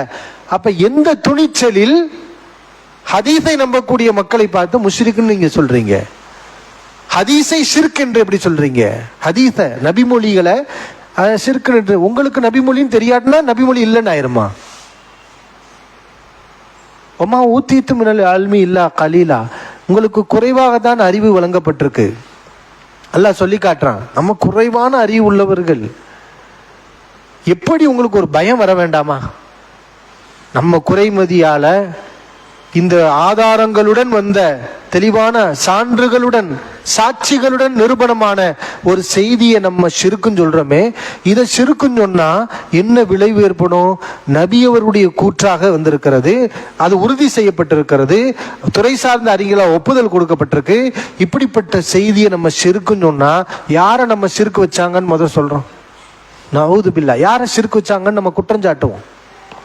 நபிகள் நாயகம் ஸல்லல்லாஹு அலைஹி வஸல்லம் சிறுக்கு வச்சுட்டாங்க அப்படிங்கிறது அதனுடைய அர்த்தம். சஹாபாக்கள் தானே அதை அறிவிக்கிறாங்க. அபூ ஹுரைரா ரலியல்லாஹு அன்ஹு அறிவிக்கிறாங்க, ஆயிஷா ரலியல்லாஹு, நீங்க எதெல்லாம் சிறுக்குன்னு சொல்றீங்களா அதை அறிவிச்ச சஹாபாக்கள் யாரு? அபூ ஹுரைரா ரலியல்லாஹு அன்ஹு, ஆயிஷா ரலியல்லாஹு அன்ஹா, உம்மு சலமா ரலியல்லாஹு அன்ஹா, இப்னு அப்பாஸ் ரலியல்லாஹு அன்ஹு, அபூ சயீத் குத்ரி, இப்படி சஹாபாக்களுடைய பட்டியலையே போடலாம். நீங்க ஷிர்க்குன்னு சொன்ன அந்த ஹதீஸுகள் அறிவிச்ச சஹாபாக்கள் இவங்க தான். அப்ப இவ்வளவு சஹாபாக்கள் ஷிர்க் வச்சுட்டாங்களா? அதனுடைய விளைவு என்னன்னா நபியை ஷிர்க் வச்சாங்கன்னு குற்றச்சாட்டப்படும், நபித்தோழர்கள் ஷிர்க் வைத்தார்கள் குற்றச்சாட்டப்படும். அது மட்டும் இல்ல, அந்த நபித்தோழர்களிடமிருந்து நபிமொழிகளை கேட்டு அறிவித்தார்களே தாபிஈன்கள், அவர்களும் ஷிர்க் வச்சாங்க. அப்ப மார்க்கத்தை நமக்கு சொன்ன அவ்வளவு பேரும் முஷ்ரிக்கு, அவங்ககிட்ட இருந்து மார்க்கத்தை படிச்ச நீங்க முஸ்லிம். அப்ப இது இவ்வளவு பெரிய ஒரு குழப்பத்துக்குரிய ஒரு பாரதூரமான ஒரு பாவம். அதை செய்யாதீங்க. அல்லாஹ்வுக்கு பயப்படுங்க. கொஞ்சம் யோசிங்க, நம்ம செய்யறது எவ்வளவு பெரிய ஒரு பாவம். முஸ்லிம்களுக்கு மத்தியில் அது எவ்வளவு பெரிய ஒரு பாதிப்பை ஏற்படுத்துது. முஸ்லிம்னா யாரு? உங்க ஜமாத்துல உள்ளவங்க தான் முஸ்லிமா? அந்த எண்ணத்தை விடுங்க. நம்மளா ஒரு இயக்கத்தை உருவாக்கணும்னா அது நம்ம உருவாக்குனது, அல்லாஹ் உருவாக்குனது இல்லை. அது இன்னைக்கு இருக்கும், நாளைக்கு உடையும், அது நாளைக்கு 50 போகும், அது அழியும், இன்னொரு ஒரு பேரெடு உருவாகும், என்ன வேணாலும். இது மனுஷன் உருவாக்குனது. இயக்கங்கள் இன்னைக்கு தமிழ்நாட்டில் எத்தனை இருக்கு? நிறைய இருக்கு. இதெல்லாம் அல்லாஹ் உருவாக்குனதா? இத்தனை இயக்கங்கள் அல்லாஹ் உருவாக்குனதா மனுஷன் உருவாக்குனதா? மனுஷன் உருவாக்குனது. உங்ககிட்ட இருந்து பிரிஞ்சு போனாங்களே இயக்கம் உருவான, அவங்க அல்லாஹ் உருவாக்குனதா மனிதன் மனிதன் உருவாக்குனது. அப்ப இன்னைக்கு நீங்க இயக்கமா இருக்கு, இது யாரு உருவாக்குன? அல்லாஹ் உருவாக்குனதா மனிதன் உருவாக்குனதா? உங்களை விட்டு பிரிஞ்சு போயிருக்கக்கூடிய அந்த மனிதர் தான், அந்த சகோதரர் தான் இந்த இயக்கத்தையும் உருவாக்கினார். அதை பிடிச்சு கொண்டு நீங்க இருக்கிறீங்க. இப்ப இயக்கங்கள் என்பது அது நம்ம உருவாக்குனது, அது அல்லாஹ்வுடைய செயல்பாடு கிடையாது. ஆனா ஹதீஸ் என்பது அல்லாஹ்வின் புறத்திலிருந்து நபிகளாருக்கு கொடுக்கப்பட்ட செய்தி. அப்ப அந்த செய்தியை நம்பக்கூடியவர்கள் நம்ம இயக்கத்துல இருந்தாலும் இல்லாட்டினாலும் முஸ்லிம்கள். அதை முதல் நீங்க விளங்கணும். நம்ம இயக்கத்துல இருக்கிறாங்க, அவங்க தான் முஸ்லிமா, நம்ம இயக்கத்துல இல்லாட்டினா முஸ்லீம் இல்லை அப்படின்னு சொன்னா இதுவே பெரும்பாவம். அல்லாஹ்வுடைய தீனுக்கு செய்யற மிகப்பெரிய, அல்லாஹ் ஏத்துக்கிற மாட்டான். அப்ப நம்ம நல்லா யோசிக்கணும், சிந்திக்கணும். ஷிர்க்குன்னு சொல்றாங்க. எதை ஷிர்க்குன்னு சொல்றாங்க தெரியுமா? நம்ம ஏற்கனவே விளக்கணும். கண்ணேர் வல் ஐனு ஹக்குன், கண்ணேர் என்பது உண்மை. நபிகள் நாயகம் ஸல்லல்லாஹு அலைஹி அவர்கள் கூறியிருக்கிறாங்க. புகாரில இருக்கு, முஸ்லிம்ல இருக்கு, ஏராளமான கிதாபுகள்ல இருக்கு. ஒரு செய்தி இல்லை. அவங்க சொன்ன செய்தியை கேட்கும் போது என்ன செய்யும்? ஏதோ ஒரு ஹதீஸ் அப்படின்னு நீங்க நினைப்பீங்க. ஏதோ ஒரு ஹதீஸை இவங்க மறுக்கிறாங்க, அவ்வளவுதான், அதை குறைகாண்றாங்க, இதுல என்ன தப்புன்னு இல்ல. ஒரு ஹதீஸ் கிடையாது. அவங்களுக்கு மக்களுக்கு அவங்க தெளிவுபடுத்தட்டும். கண்ணேறு தொடர்பாக நீங்க ஒரு செய்தியை தானே சுட்டி காட்டினீங்க. நீங்க உங்க மக்களுக்கு கண்ணேறு தொடர்பா எத்தனை ஹதீஸ் புகாரில இருக்கு, எத்தனை ஹதீஸ் முஸ்லிம்ல இருக்கு, எத்தனை ஹதீஸ் அபூதாவுது அகமது, இப்படி மத்த கிதாப கூட விடுங்க, புகாரி முஸ்லிம்ல உள்ள கண்ணேறு தொடர்பா நீங்க ஏற்றுக்கொள்ளாத ஹதீஸுகள் என்னென்ன, அதை நீங்க ஒரு மாவட்ட தர்பியாவில் பட்டியல் போட்டு இது கண்ணேறு ஹதீஸு, கண்ணேறு இருக்குன்னு வருது, இது ஆயிஷா அறிவிக்கிறாங்க, நாங்க ஏத்துக்கிற மாட்டோம், இது பொய் இட்டு கட்டப்பட்டது அப்படின்னு சொல்லுங்க. இது அபூ ஹுரைரா அறிவிக்கிறாங்க, இது முஸ்லிம்ல இருக்கு, இது கண்ணேறு இருக்குன்னு சொல்லுது, இதை நாங்க ஏத்துக்கிற மாட்டோம் அப்படின்னு எத்தனை ஹதீஸ் இருக்கும். ஏன்னா இட்டு கட்டப்பட்டதுன்னா இட்டு கட்டப்பட்டது தெளிவுபடுத்தணுமா இல்லையா? இதை நான் கேட்கறது என்னமோ அவங்கள குழப்பத்துக்குள்ள தள்ளணுங்கிறது கேட்கல. இது உங்களுடைய கடமை. நீங்க இட்டுக்கட்டப்பட்டதுங்கிறீங்க. இட்டுக்கட்டப்பட்ட ஹதீஸ்னா அதை தெளிவுபடுத்துவது ஒரு முஸ்லிமுடைய கடமையா இல்லையா? நீங்க நபிகளாருக்காக குரல் கொடுக்கக்கூடியவர்கள் என்று சொன்னால் நபிகளார் மேல பொய் சொல்லப்பட்ட செய்திகளை எல்லாம் அம்பலப்படுத்தணுமா இல்லையா? அதனாலதான் நிறைய அறிஞர்கள் என்ன பண்ணாங்க, இட்டுக்கட்டப்பட்ட ஹதீஸ்கள் தனியா நூலே தொகுத்தாங்க. அல் மௌலுஆத், இட்டுக்கட்டப்பட்ட ஹதீஸ்கள். நீங்க மற்ற ஹதீஸ் எல்லாம் விட்டுருங்க. கண்ணேறு தொடர்பா இத்தனை ஹதீஸ் வருது, புகாரில இவ்வளவு ஹதீஸ் இருக்கு, முஸ்லிம்ல இவ்வளவு ஹதீஸ் இருக்கு, இதெல்லாம் கண்ணேறு இருக்குன்னு சொல்லுது, இதெல்லாம் இட்டுக்கட்டப்பட்டது அப்படின்னு ஒரு வீடியோவில் மக்களை உட்கார வச்சு இது இட்டுக்கட்டப்பட்டது, இந்த ஹதீஸை பாருங்க இது இட்டுக்கட்டப்பட்டது அப்படின்னு விளக்குங்க. அதுலேயே மக்கள் தெரிஞ்சுக்கிடுவாங்க இவங்க பெரிய குழப்பம் பண்றாங்கன்னு. இவ்வளவு ஹதீஸ் இவ்வளவு சஹாபாக்கள் வழியா புகாரில இருக்கு, முஸ்லீம்ல இது எப்படி இட்டுக்கட்டப்பட்டதா இருக்கு? அப்ப புகாரியே இட்டுக்கட்டப்பட்டதா? அப்ப முஸ்லீமே இட்டுக்கட்டப்பட்டதா? அப்ப அந்த ஒரு ஆய்வு, அறிவுபூர்வமான ஆய்வுக்கெல்லாம் இவங்க தயார் இல்லை. இவங்கள் என்ன, பாமர மக்களை தக்க வைக்கணும். அவங்களுக்கு பாமரத்தனமா பேசி அவங்கள சிந்திக்க விடாம ஆக்கணும். அதுக்கு என்ன, ஏதாவது ஒரு செய்தியை கண்ணேறு சம்பந்தமா மேற்கோள் காட்டிட்டு பத்தீங்களா இது இட்டுக்கட்டப்பட்டதுன்னு ஓடிடுவாங்க. சரி, இப்ப நிறைய விஷயங்கள் இருக்கு. அதுல முதலாவது அவங்க இதை ஷிர்க்குன்னு சொல்றாங்க. இது எப்படி ஷிர்க்குனா, இதே வேலையை தான் நிறைய வழிகேடர்கள் செய்யறாங்க. இப்ப நீங்க செய்றீங்கல்ல, ஹதீஸ்ல இருக்கக்கூடிய ஒரு விஷயத்தை ஷிர்க்குன்னு சொல்றீங்க, அதை ஏத்துக்கிற கூடாதுங்கிறீங்க, உங்களுக்கு புரியலங்கிறதுனால நிராகரிக்கணுங்கிறீங்க, அதை நம்பினவங்க எல்லாம் ஷிர்க் வைக்கிறாங்கன்னு குற்றம் சாட்டுறீங்க.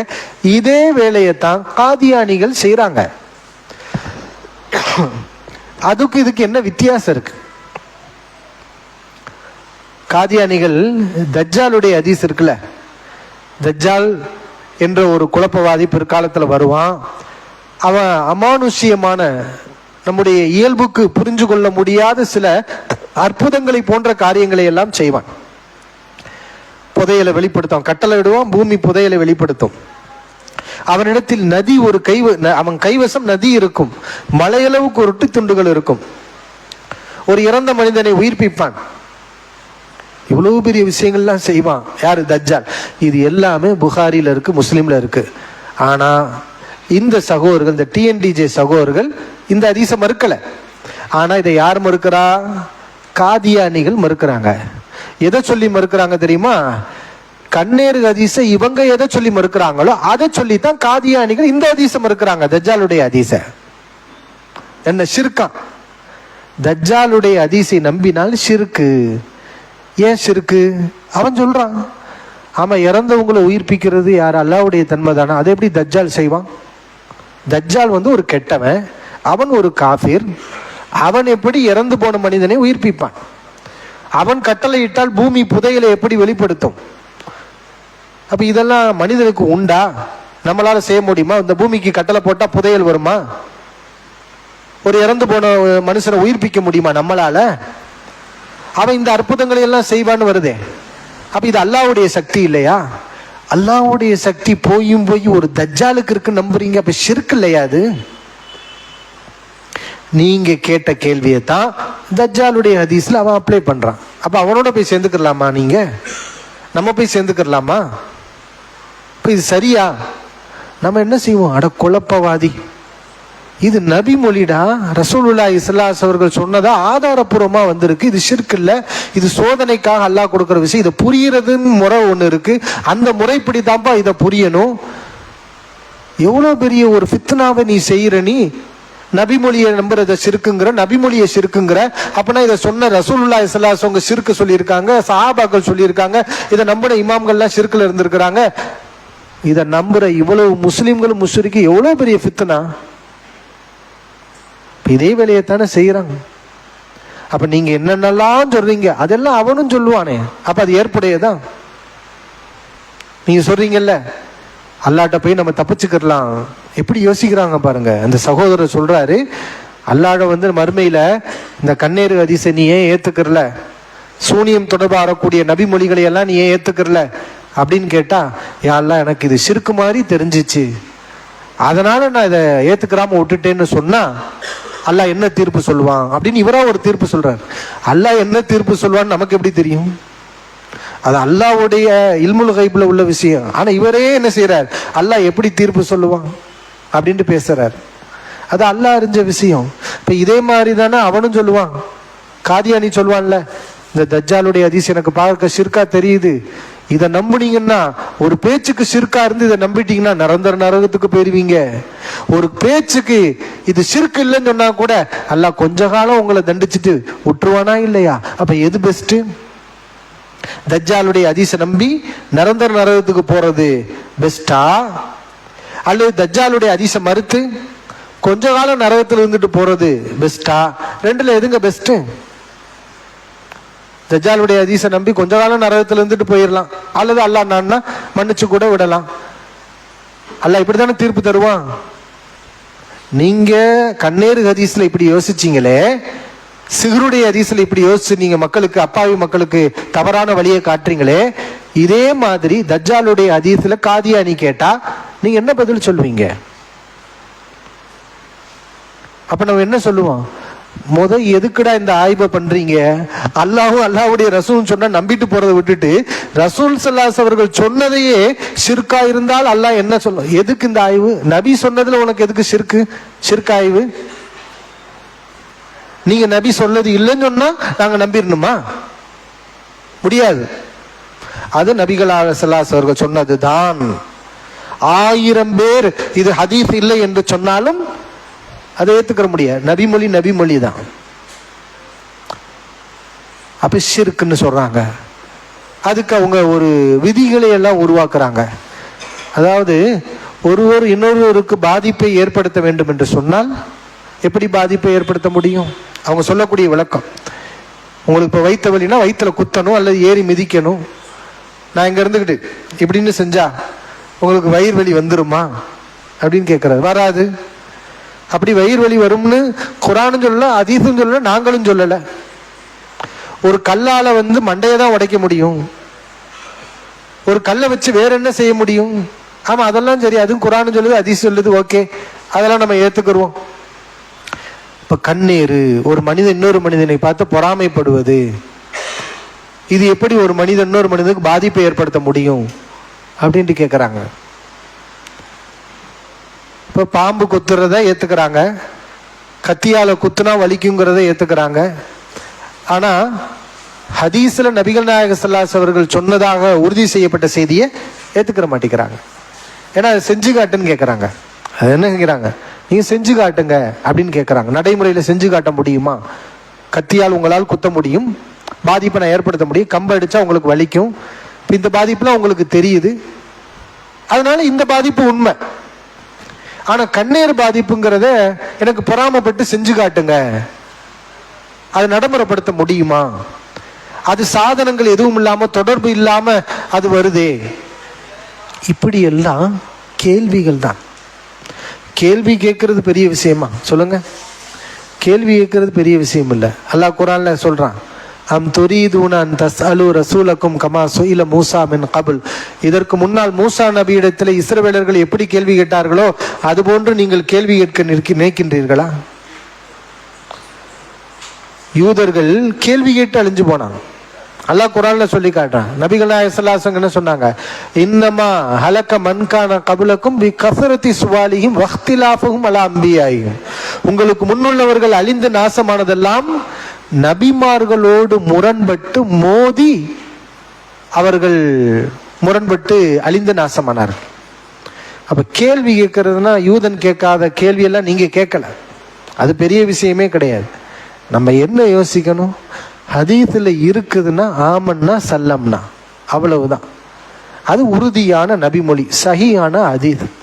பாதிப்பு ஏற்படும், அது அல்லாஹ்வுடைய தன்மை. அல்லாஹ்வுடைய தன்மை நீங்க தான் சொல்றீங்க, அது அல்லாஹ்வுடைய தன்மை எல்லாம் கிடையாது. கண்ணீர் பாதிப்பு என்பது ஒரு மனிதன் பொறாமை போடும்போது அவனை அறியாமல் ஏற்படும்.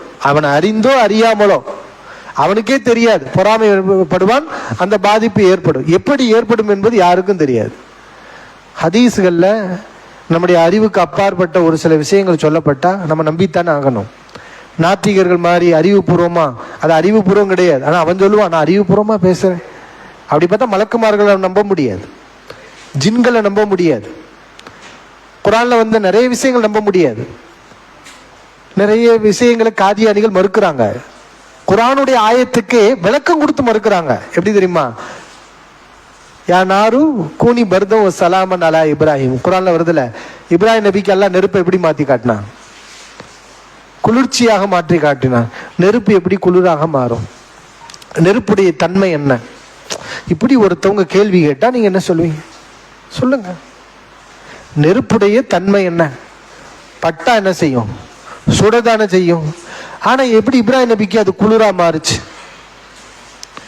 அப்ப இது அறிவுக்கு பொருந்தல, நடைமுறைக்கு சாத்தியம் இல்லை. வேணும்னா நீ நெருப்பை வந்து என் மேலில வை, என் மேல நீ பொருத்தி வை, எனக்கு ஜில்லுன்னு இருக்கணும். அல்லது நான் உனக்கு பொருத்தி உன் கையில வைக்கிறேன், உனக்கு வந்து அது குளிர்ச்சியா இருக்கணும். இருக்குமா? இருக்குமா? இருக்காது. அப்ப குர்ஆன் வசனத்தை இப்ராஹிம் நபிக்கு அல்லாஹ் நெருப்பை குளிர்ச்சியா மாத்தினானே, அந்த வசனத்தை என்ன பண்றது? இப்ப காதியானி என்ன சொல்றான்? அதுக்கு அர்த்தம் குளிர்ச்சி கிடையாது, அதுக்கு வேற ஒண்ணு அர்த்தம்னு எதையோ ஒண்ணு வளர்றான். மூசா அலைஹிஸ்ஸலாம் கைத்தடியை பாம்பா மாத்தினாங்களா இல்லையா? நம்ம கைத்தடியை பாம்பா மாத்த முடியுமா? முடியாது. அப்ப இதெல்லாம் நாத்திகருடைய பார்வையில முட்டாள்தனங்கள். அவங்க பார்வையில் என்னது? முட்டாள் அறிவினர்கள். அவன் பார்வையில சொர்க்கத்தை நம்புறதே முட்டாள்தனம் தான், நரகத்தை நம்புறதே முட்டாள்தனங்கிறான். ஏன்னா அந்த சொர்க்கமும் பார்க்கல. நீ என்னப்பா கண்ணேரம் வந்து பேசிக்கிட்டு இருக்கிற? மார்க்கத்துடைய அடிப்படையே கண்ணால பார்க்காதத அல்லாஹ் ரசூல் சொன்னா நம்பணுங்கிறது தான். அப்போ ஒரு பாதிப்புகளே நம்ம முழுமையா அறிய முடியுதா? டாக்டர்களுக்கு புதுசு புதுசா நோய்களுக்கு பேர் வைக்கிறான். நோய்கள் வந்து புதுசு புதுசா அவனுக்கு வந்துகிட்டு இருக்கு. முன்னாடி எல்லாம் மனிதர்களுக்கு நோயை பத்தி அறிவே இல்லை. ஏதோ நோய் வரும், பட்டு மௌத்தா போவாங்க, அவ்வளவுதான். என்ன நோயினே தெரியாம ரொம்ப காலம் இருந்திருக்கிறாங்க. இப்ப பாதிப்பையே மனிதன் முழுசா அறியல, நலவுகளையும் மனுஷன் முழுசா அறியல. நமக்கு தெரிஞ்ச நன்மைகள், கண்ணுக்கு தெரிஞ்ச நன்மைகள் 10 இருக்குன்னா தெரியாத நன்மைகள் பல கோடி இருக்கும். நமக்கு தெரிந்த பாதிப்பு ஒரு 50 பாதிப்பு இருக்குன்னா நம்ம கண்ணுக்கு தெரியாத பாதிப்பு நிறைய இருக்கும். அப்படிதானே? அல்லாஹ் ரசூல் சொன்னா நம்பிட்டு போக வேண்டியது தானே. அப்ப நாம நம்புவோம். நபி அவர்கள் சொல்லியிருக்கிறாங்க, எங்க கண்களுக்கு தெரியல, ஆனா அந்த பாதிப்பு இருக்குது, செஞ்சு காட்டுனா. நீ நாத்திகனா இருந்தா இந்த கேள்வியை கேளு, நீ முஸ்லிமா இருந்துட்டு எப்படி இந்த கேள்வியை கேட்ப? பாங்குக்கு பிறகு தொடரும்.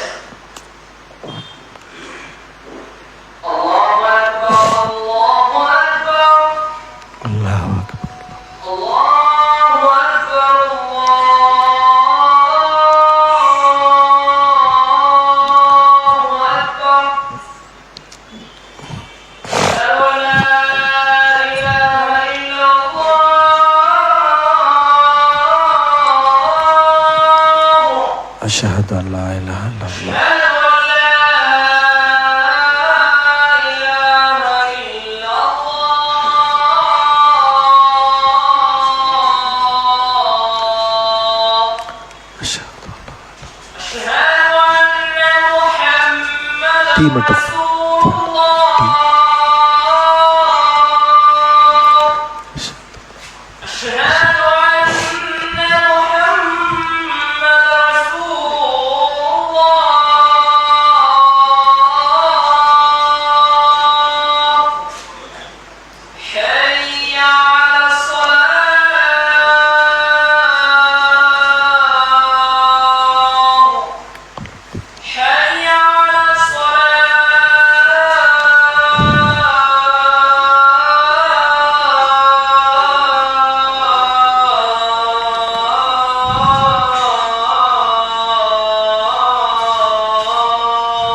அல்ஹம்துலில்லாஹ். அன்பான சகோதரர்களே, இப்போ நாத்திக சிந்தனையும் நம்மிடத்திலே வந்துவிட்டால் அது ரொம்ப ஆபத்தானது, நம்ம ஈமான பாதிக்கும். அல்லாஹ் ரசூல் சொல்லாத விஷயங்கள்ல நம்ம யாரையும் நம்ம நம்ப முடியாது. ஆனால் அல்லாஹ் ரசூலுடைய கூற்றுகளாக இருக்கக்கூடியதில் நம்ம முழு நம்பிக்கை வைக்க வேண்டும். அங்கு நம்ம நாத்திகம் பேசணும்னா நம்ம ஈமான் போயிடும். இப்போ இவங்க நாத்திகம் பேசுகிறாங்க, புறச்சாதனம் இருக்குதா? புறச்சாதனம்னாலே என்னது? புறனா என்ன? வெளிப்படையான சாதனம். அப்போ புறச்சாதனம் இருந்தாதான் ஒரு விஷயத்துல நன்மை இருக்குது, பாதிப்பு இருக்குங்கிறத நாங்கள் ஏற்றுக்குருவோம் அப்படிங்கிறாங்க. அப்போ இது தெளிவான நாத்திகம் தானே?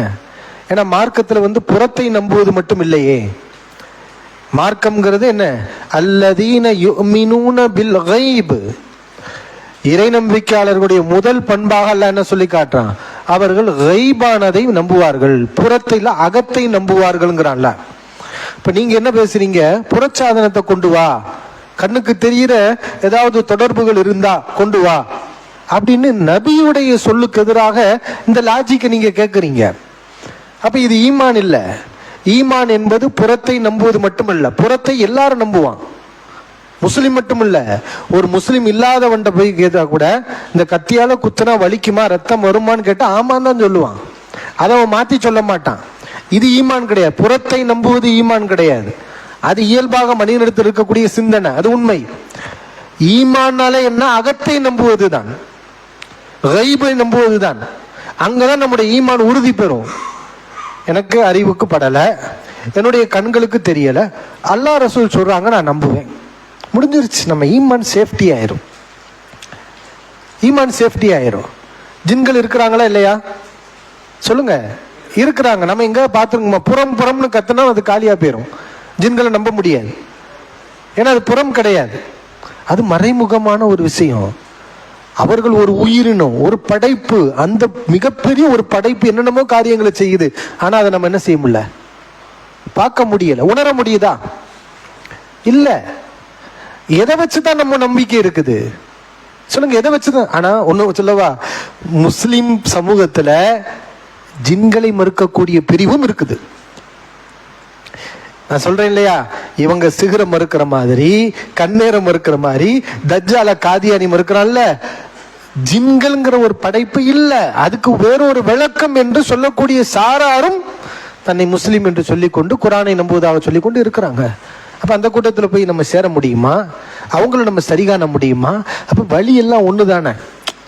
என்ன, இவங்க சிகர் எடுத்திருக்காங்க, கண்ணேர் எடுத்திருக்காங்க, இவன் தஜ்ஜால் எடுத்திருக்கிறான், அவன் ஜின்ன எடுத்திருக்கிறான். ஆனா எல்லாருடைய பாதையும் ஒண்ணுதானே. நீங்க எல்லாரும் வரக்கூடிய வழி ஒண்ணுதானே.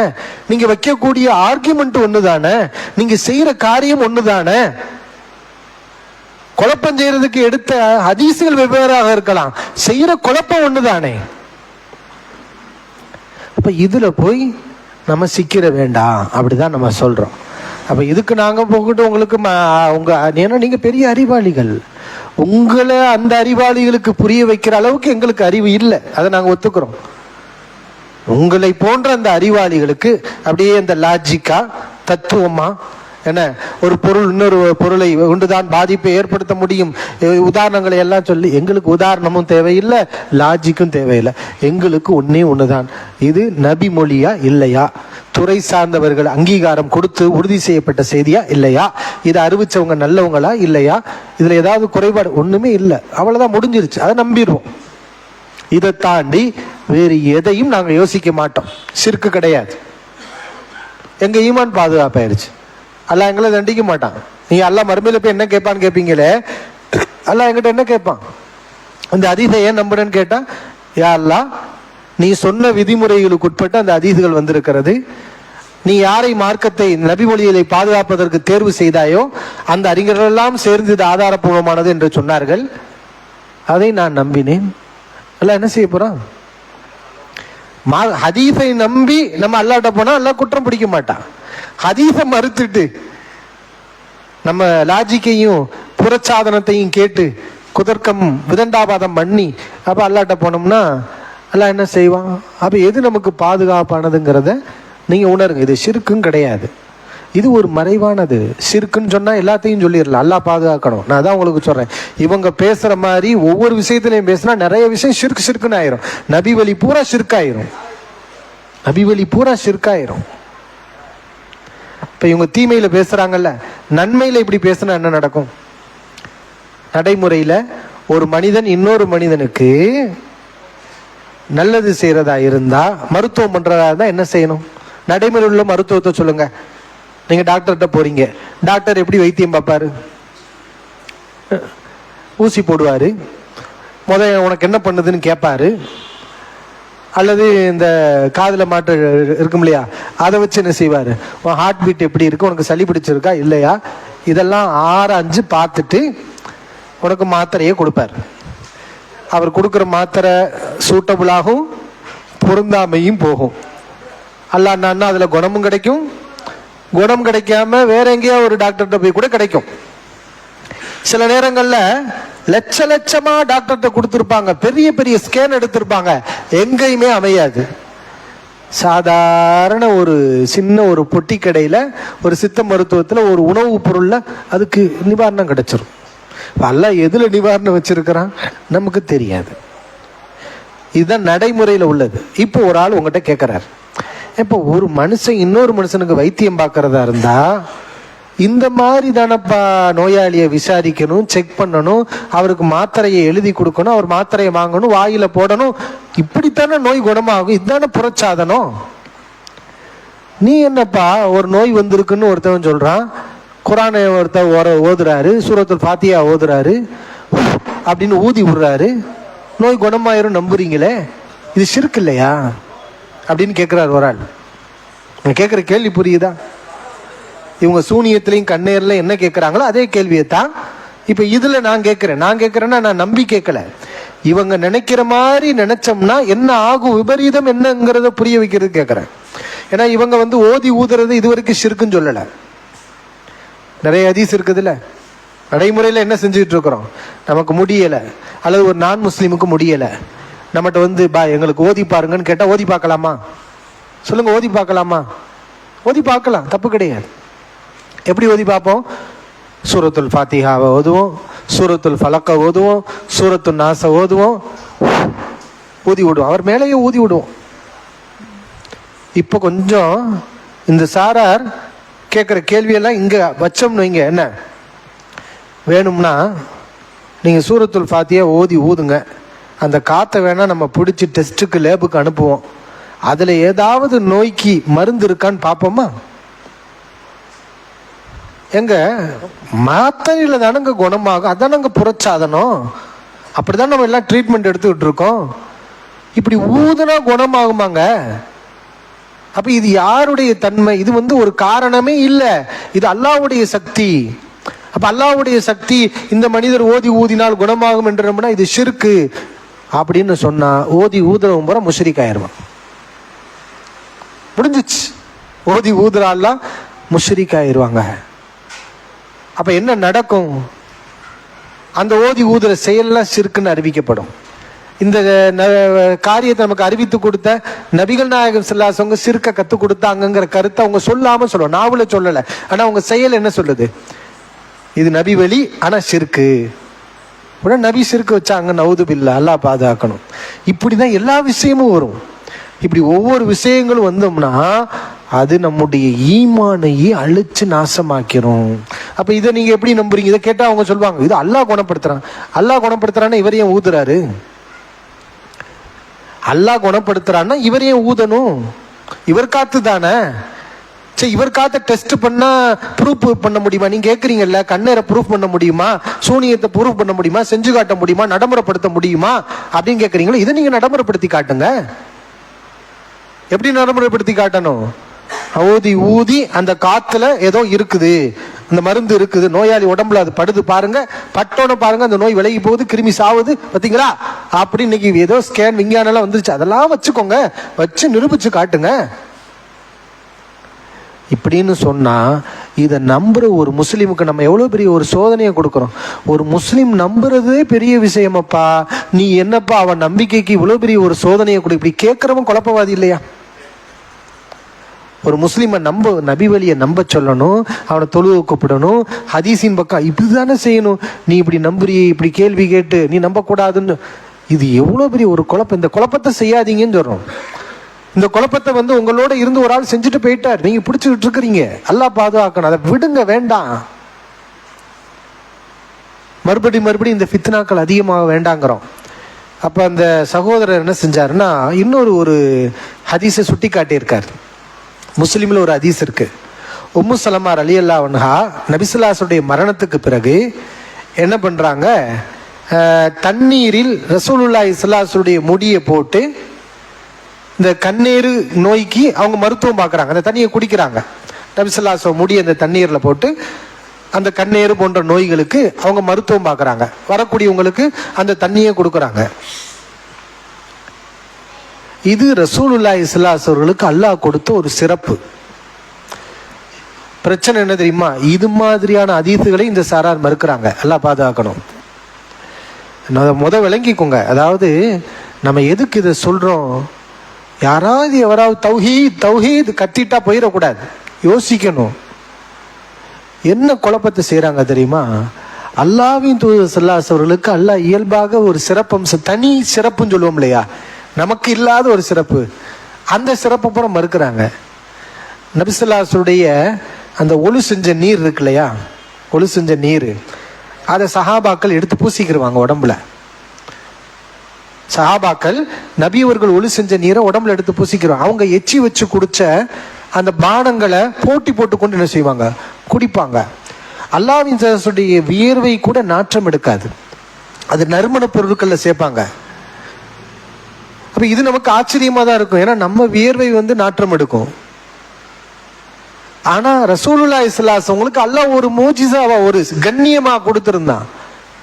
இது நபி அவர்கள் மேல உள்ள பிரியத்தினாலையும் அல்லாஹ் கொடுத்த அந்த தனிச்சிறப்புனாலையும் இது நடந்துச்சு. இதை ஏத்துக்கிறதுல ஒரு முஸ்லிமுக்கு என்ன சங்கடங்க இருக்கு, இதை ஏத்துக்கிறதுல ஒரு முஸ்லிமுக்கு என்ன சங்கடம் இருக்கு. ஆனா என்ன செய்யறாங்க தெரியுமா, இவங்க இது மாதிரியான ஹதீஸையும் மறுக்கிறாங்க. அதனுடைய வெளிப்பாடு தான் இந்த நபி அவர்களுடைய முடிகளை தண்ணீரில் போட்டு உம்மு சலமா ரலியல்லாஹு அன்ஹா கண்ணீர் நோய்க்கு அந்த தண்ணீரை குடிச்சு மருத்துவம் பார்த்தாங்கிற ஹதீஸை இட்டு கட்டப்பட்டதுன்னு அந்த சகோதரர் சொல்றார். மாவட்ட தர்பியாவில் முஸ்லிம்கள், அந்த நல்ல சிந்தனை உள்ள அப்பாவி மக்கள் இருக்கிறாங்க, அவங்கள வச்சுக்கிட்டு அவர் சொல்றார். அவரும் தெரியாம சொல்லலாம், ஏன்னா அவர் இளைய ஒரு சகோதரர் தானே, புதுசாக வரக்கூடிய சகோதரர் தானே, அவருக்கு என்ன தெரியும், மேலே உள்ளவங்க என்ன சொல்லி கொடுக்குறாங்களோ அதை தான் சொல்லுவார். ஒரு நேரத்தில் அல்லாஹ் அவருக்கு பக்குவத்தையும் அறிவையும் கொடுக்கும்போது அல்லாஹ் கிருபை செய்திருந்தால் கண்டிப்பாக அவரும் உண்மை என்ன செய்வார், அறிந்து கொள்வார். நம்மளும் அப்படித்தானே இருந்தோம், நிறைய பேர் அப்படித்தானே நம்ம இருந்தீங்க, இன்னைக்கு அங்கே இருந்தானே நிறைய பேர் நம்ம வந்திருக்கிறோம். உண்மை அதுதான். அது மாதிரி அவங்களுக்கும் ஒரு தெளிவு கிடைக்கும். இதை விட அதிகமாகவே நான் பேசினேன், அல்லாஹ் பாதுகாத்தான் என்ன, அதுல இருந்து ஒரு தெளிவை கொடுத்தா நம்ம வந்துட்டோம், இது ஆபத்துங்கிறத உணர்ந்துட்டோம். ஆனா இன்னைக்கு அந்த ஹதீஸை இப்படி சுட்டி காட்டி இது இட்டுக்கட்டப்பட்டதுங்கிறார். அப்ப இட்டுக்கட்டப்பா சொல்லுங்கப்பா, அதை இட்டுக்கட்டினது யாருன்னு சொல்லிருங்களேன். நம்ம அந்த குற்றவாளியை கண்டுபிடிச்சு யாரெல்லாம் இட்டு கட்டுறாங்களோ அந்த அவர் அறிவிக்கக்கூடிய ஹதீஸெல்லாம் கண்டுபிடிச்சு ஒதுக்கிடலாம்ல. ஏன்னா நம்ம புகாரியை எப்படி நம்ம படிங்கன்னு நீங்க சொல்றீங்க, புகாரியா முஸ்லிம படிங்கன்னு எப்படி சொல்றீங்க, ஹதீஸ்ன்னு சொல்றீங்களே, இட்டுக்கட்டப்பட்டதுங்கிறீங்க. யார் இட்டுக்கட்டப்பட்டான்னு சொல்ல மாட்டேங்கிறீங்க, ஆனா இட்டுக்கட்டப்பட்டதுங்கிறீங்க. முதல் அறிவுபூர்வமா பேசுற நீங்க, அறிவுபூர்வம் அப்படின்னு சொல்லக்கூடிய நீங்க ஒரு செய்தியை இட்டுக்கட்டப்பட்டதுன்னா இட்டுக்கட்டிய நபரை சொல்லணுமா இல்லையா, அதான அறிவு. ஏன்னா அந்த நபர்கள் இருக்குது, இல்லாம இருந்தா எவன் இட்டுக்கட்டினான்னு தெரியல அப்படின்னு சொல்லலாம். சனது இல்லை, அறிவிப்பாளர் யாருமே இல்லை, ஒரு செய்தி வந்திருக்குன்னா எவனோ எங்கேயோ இட்டு கட்டிட்டான் அப்படின்னு சொன்னா சரி அப்படின்னு சொல்லலாம். ஆனா நீங்க சொல்லக்கூடிய அந்த ஹதீஸை உம்மு சலமா அவங்க அறிவிக்கிறாங்க, இவர் அறிவிக்கிறாரு, இவர் அறிவிக்கிறார், இன்னார் அறிவிக்கிறான்னு யாருங்கிற விவரம் தெளிவா டீட்டெயிலா போட்டுத்தானே முஸ்லீம் உங்ககிட்ட சொன்னாரு. முஸ்லீம் பதிவு பண்ணியிருக்கிறாரு.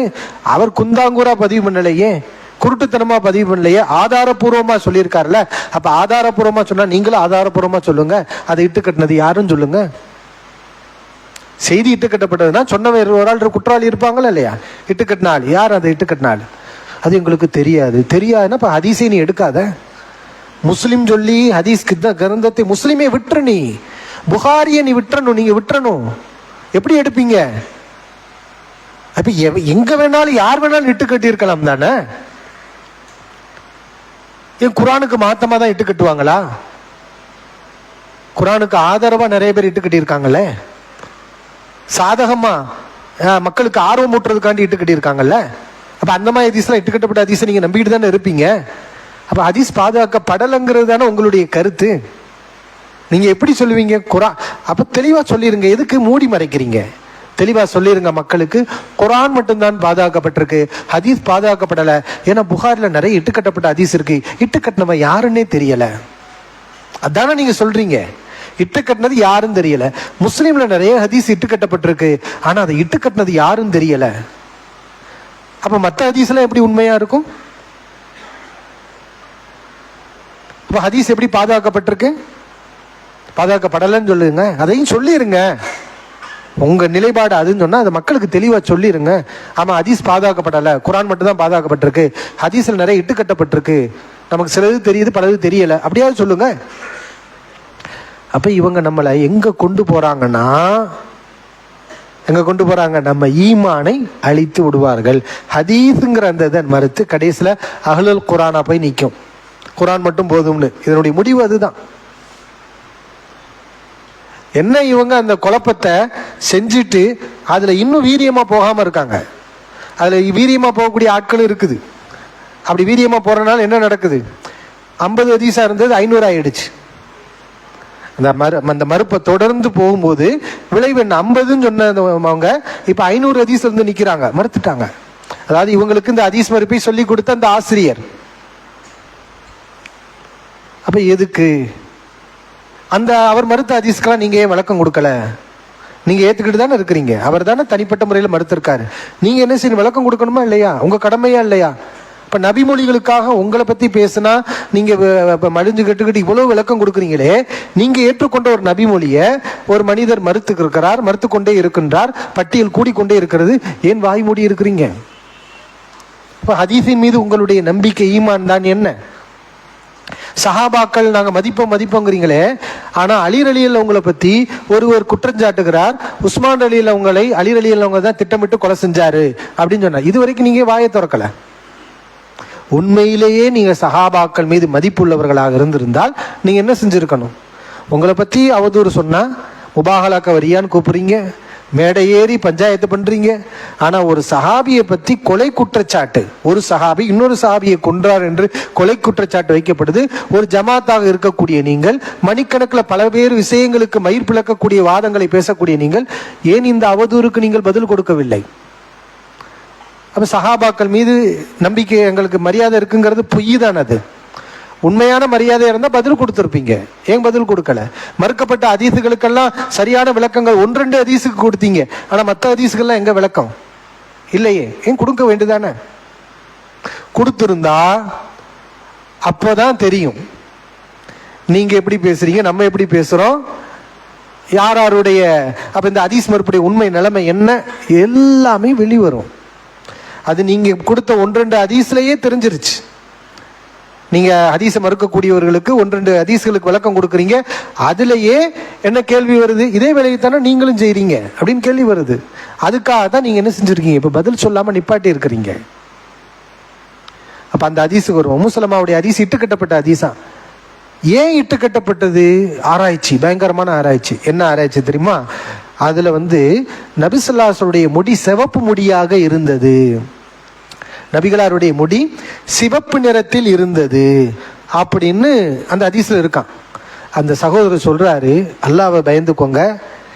அந்த சகோதரர் சொல்றாரு, பாருங்க, ஒரு குற்றவாளி ஒரு குற்றத்தை செஞ்சா ஏதாவது ஒரு தடயத்தை விட்டுட்டு போவான். அவர் சொல்றார், ஒரு குற்றவாளி ஒரு கொலை பண்ணிட்டான், கொலையாளி கொலை பண்ணிட்டா என்ன செய்வான்? ஏதாவது ஒரு தடயத்தை விட்டுட்டு போவானா? சரி, தடையெடுத்து போனாலும் அந்த கொலையாளி யாருன்னு கண்டுபிடிச்சு தரன்னு இழுத்துட்டு பிடிச்சி ஜெயில அடைக்கிறான் இல்ல, அது மாதிரி அந்த கொலையாளி யாருன்னு நீ கண்டுபிடி. இந்த ஹதீஸை இட்டு கட்டினவங்க யாரு அப்படின்னு நீ கண்டுபிடி. ஏன் உனக்கு வக்கு இல்ல, வகை இல்ல? அப்ப அந்த உதாரணத்தை அவர் சொல்றார். சிவப்பு மூடி கிடக்குன்னு ஹதீஸ் இருக்கு. ஒரு குற்றம் செஞ்சவன் தடயத்தை விட்டுட்டு போவான் இல்லையா, அது மாதிரி இந்த ஹதீஸ்ல இட்டு கட்டப்பட்டதுங்கிறது தடயம் இருக்கு. என்ன தடயம்? சிவப்பு மூடி தான் அந்த தடயம். இது எப்படிங்க தடயமாகும்? சிவப்பு முடிங்கிறது ஒரு தடயமா? அவர் எப்படி அதை ஆதாரமா சொல்றாரு? அது ஏன்னா நபிசல்லாஸ் நம்ம நிறைய ஹதீஸ்ல பார்க்குறோம், ரசூல் ஸல்லல்லாஹு அவர்களுக்கு முடி கருப்பாக இருந்ததுன்னு நிறைய ஹதீஸ் வருது, கொஞ்சம் கொஞ்சம் வெள்ளை முடியாக இருந்துச்சுன்னு ஹதீஸ் வருது. இவ்வளவு தான் நம்ம ஹதீஸ்கள்ல பார்க்குறோம். எங்கேயுமே நபிகளாருக்கு சிவப்பு முடியாக இருந்துச்சுன்னு ஹதீஸ் வரல. இந்த ஹதீஸ்ல மட்டும்தான் சிவப்பு முடியா இருந்திருக்குன்னு வருது.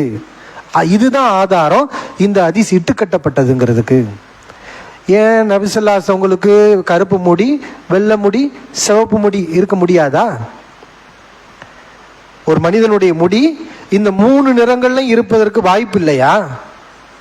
இன்றைக்கு நம்ம எத்தனையோ சகோதரர்களை பார்க்குறோமே, கருப்பு முடியோட இருக்கிறாங்க, வெள்ளை முடியோட இருக்கிறாங்க, கொஞ்ச நேரத்தில் அவங்க மருதாணி பூசி எப்படி ஆயிடுறாங்க?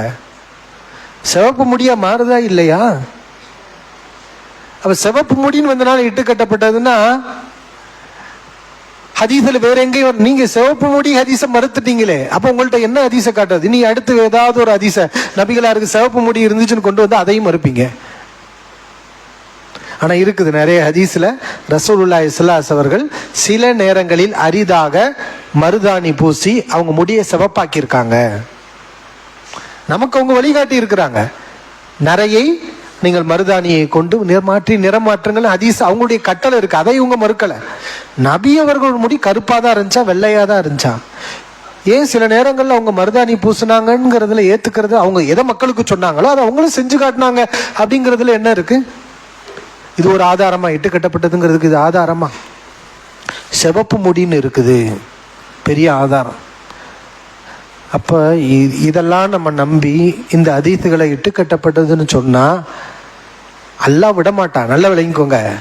நீங்கள் நினைக்கிறீங்க அல்லாட்ட நம்ம தப்பிச்சிடலாம், ஆனால் கொஞ்சம் நீங்கள் யோசிச்சு அல்லாஹ்வுக்கு பயந்து இந்த நபிமொழி ஹித்தாபை நீங்கள் எடுத்து இந்த முஸ்லீமை கையில் ஏந்தி அந்த ஹதீஸை படிச்சுட்டு நீங்கள் யோசிச்சு பாருங்க, இந்த சிவப்பு முடின்னு வந்துட்டதுனால இது இட்டு கட்டப்பட்ட செய்தியாது?